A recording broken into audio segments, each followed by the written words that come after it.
S'il ne fait pas ça, puis il pense que sa clientèle a une valeur, il va être très étonné d'apprendre le jour où il va vouloir la vendre, que la valeur n'est pas très grande parce que lui n'est plus là.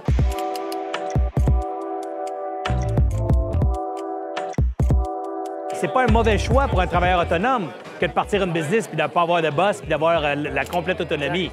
Mais il faut être cohérent qu'un travailleur autonome, il doit s'occuper lui-même de créer son capital retraite, sa valeur économique, en prenant une partie de son billing annuel puis en le mettant de côté pour créer du capital ou de l'équité. S'il ne fait pas ça puis il pense que sa clientèle a une valeur, il va être très étonné d'apprendre le jour où il va vouloir la vendre, que la valeur n'est pas très grande parce que lui n'est plus là. C'est pas grand monde qui va acheter une clientèle de quelqu'un d'autre. Dans un cas que l'entreprise a plusieurs employés, etc., c'est pas juste une personne.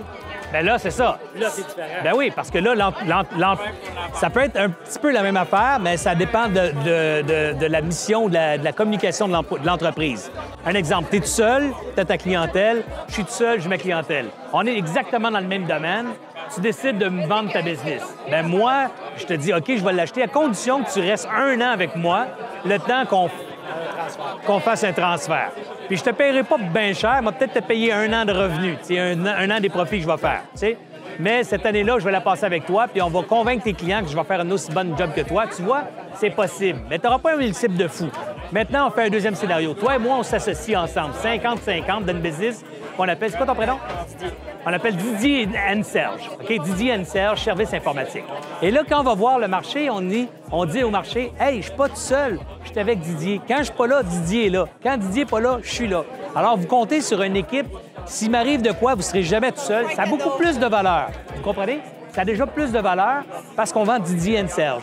Et si un jour, on embauche une troisième personne, on appelle ça Didier and Co. Là, on dit on est toute une équipe. Là, on vend moins les individus que la force de l'équipe.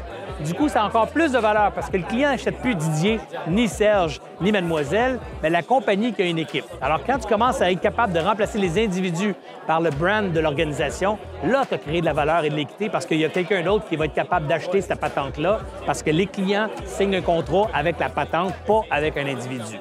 Alors, c'est de même que tu crées de l'équité à long terme dans un modèle d'association.